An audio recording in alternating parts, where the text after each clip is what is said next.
And we're back. If you've been watching the station over the past few months, in fact, more than the past few months, I'm sure you've been seeing this man's face regularly on the station. And I didn't think we'd be meeting him this soon, actually, but it's nice to have him in the studio. Koffi Tha Guru. Yes, Hello, boss. sir. Yes, boss. Thanks so much. Yes, boss. Thanks so much for Welcome having to me. London. It's not too cold. Well, you know, this is the first time I'm coming to London during the summer. I usually like to come around March, April. When it's still... the cold is just lifting off. And this is the coldest summer ever.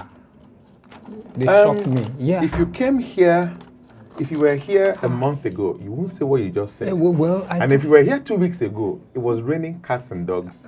We had to start to invoke all the deities and just to keep this. No, I'm serious. But still, this evening was fair. It was not as cold, but 2 nights ago, I was like, this is not summer. Trust me, the temperature is still going for some reason, because we know we do a lot of this weather forecast in this place.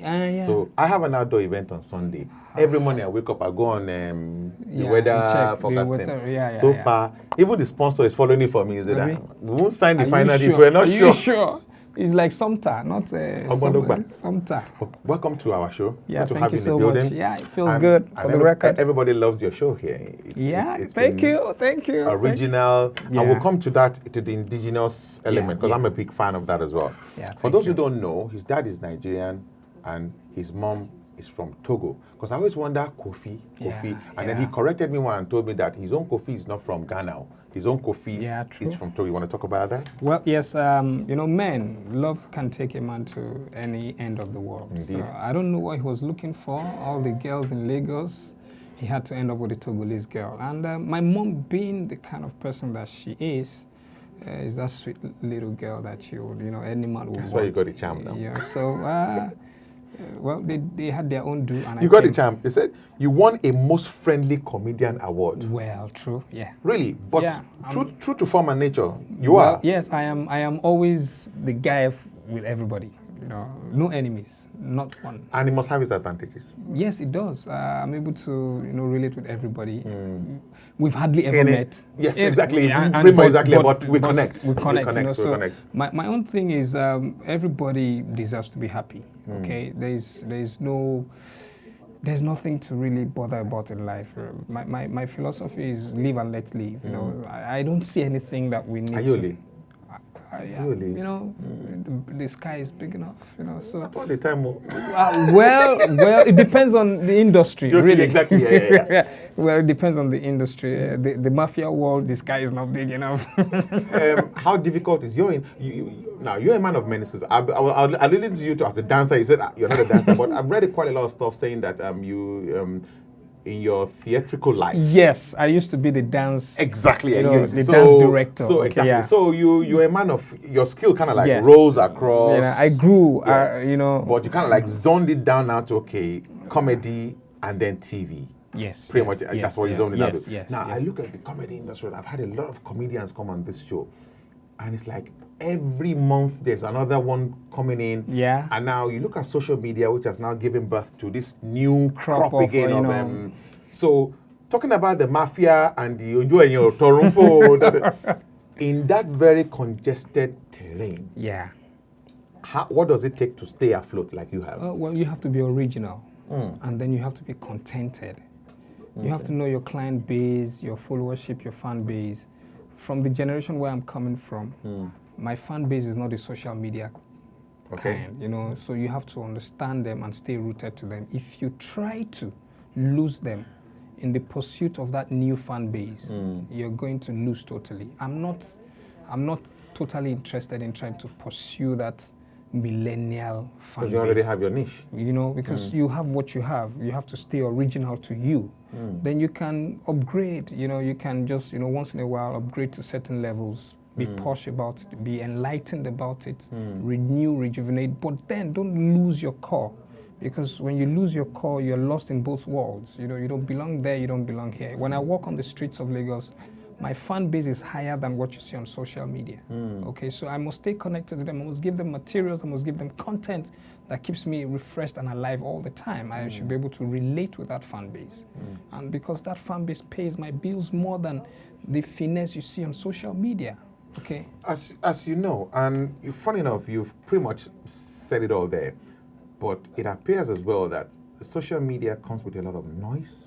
Yes. It comes with a lot of hype, baggage, a lot of, it depends on what you want for yourself, really. And even in that sector, yes, you still see some that practice what you've just said, who kind of like understand. Yes. Because I asked some of them when they come on the show and said, okay, you are great with this 1 minute skits on Instagram. Yeah. But then it doesn't translate to ability on stage. Yeah, because, as well, because your career span might not last that long. You might be a fad of the moment. But if you're smart enough, you know how to go to your next level.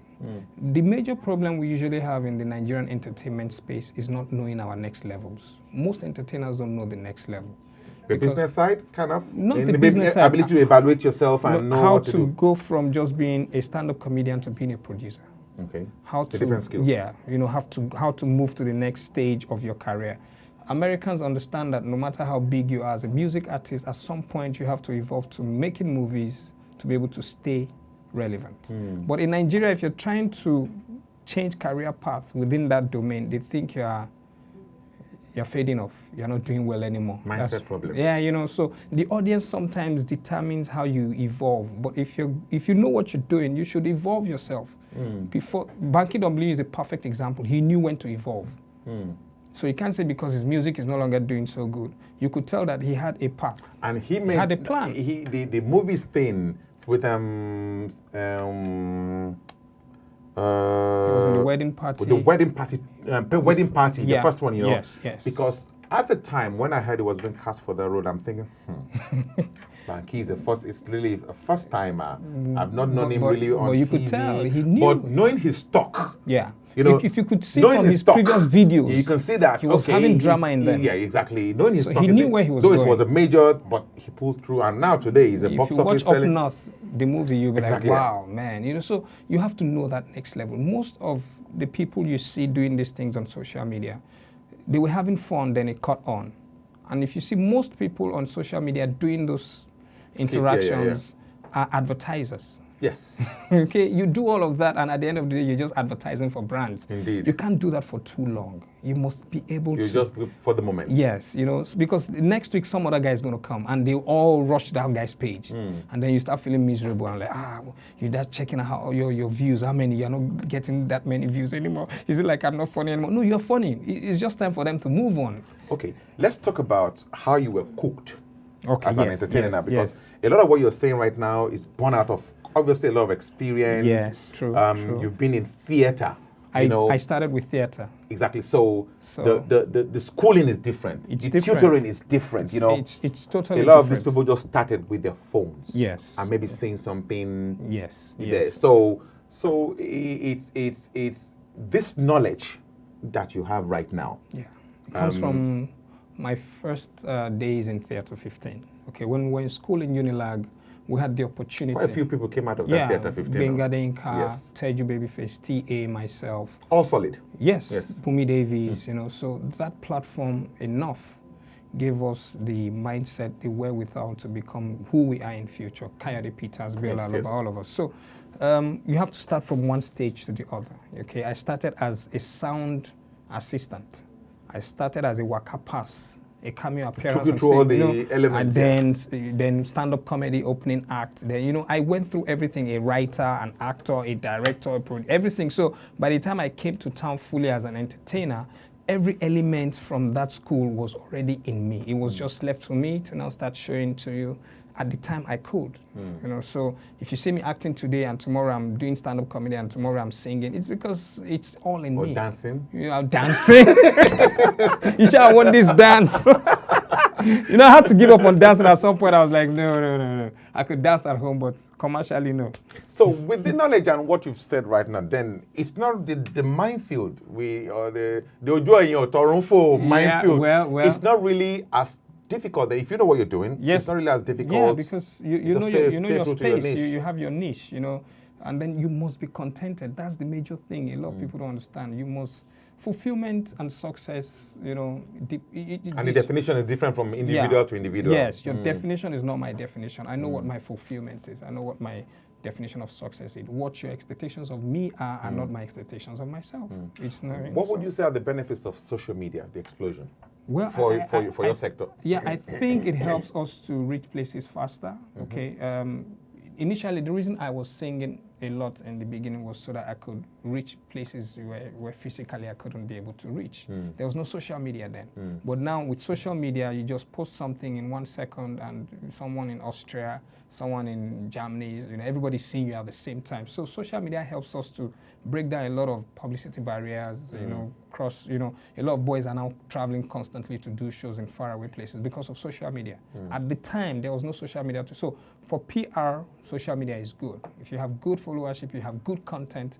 Well, nowadays, good content is relative. So, very, very. Yeah, so if your fan base like what you're doing and then they need to engage you, it's easier now with social media, unlike back then.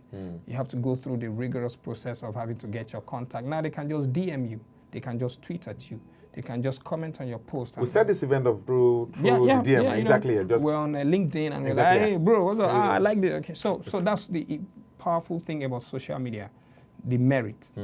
But the demerits, another day's talk. There's so much, but then. Right. So if I was to take, you started this about 15 years ago. No, 20? 21 years. So if I took 21 years away right now, and you were back to how old you were when you started today, how would you apply yourself today? I think I'll do. I don't know. I could have been born by Dangote or by Otedele. Perhaps I would have been doing the DJ Koffi thing, collaborating with Zlatan and the likes. I wouldn't have been able to determine who I would be. Why do I ask? Because there are people right now as well who perhaps also possess the same set of skills you had at the beginning. Yes. But now the lure of the social media thing may not be, they obviously don't have the experience to actualize it the way you have. So I'm just trying to say, if you were that age now, what would you do? If I was me now, I would be Falz the Bad Guy. Okay. Yeah, because that was me in the past. But as at the time I was being like that, Nigerian entertainment space did not accommodate you to be a multi-entertainer. I wanted to be Koffi the Entertainer, but because I didn't want to be like a subordinate of Cedric the Entertainer, so I didn't use that name. Okay. So I had to grow to become Koffi Tha Guru. Okay. So Falz the Bad Guy's generation now accepted you being a rapper, a comedian, an actor, and everything all in one. But when I was coming up, you were either a comedian or nothing else. But I had to force it in. I had to make sure, and because I was doing it very well as a comedian, fantastic. As a singer, and as a compare, fantastic. This guy, but then some people just be like, not only you. But now the Nigerian mentality. But now it's acceptable. It's okay. So if I wasn't Falz the Bad Guy, perhaps maybe I would have been maybe Tenny the Entertainer as well. Now there's Tenny the Entertainer. It's now allowed. It's and then and she's so unscripted. She just that would have been me too. On my way here, I did something in the cab, and I posted that people were like, see this guy again, just in the cab, and you do this. So for me... And when it comes natural and it's organic, it's the best. That's the thing, organic. Another thing that kind of like draws me to you as well is your passion for that indigenous flavor. Yes. What attracted, when I saw your program, I thought, I don't know, were you the one that contacted me at the time, and I thought like, I like this. Yes. This is, and... I don't know, correct me if I'm wrong. It appears the diaspora is more welcoming of what is indigenous these days and, organic than back home. I don't know why. I can't explain it.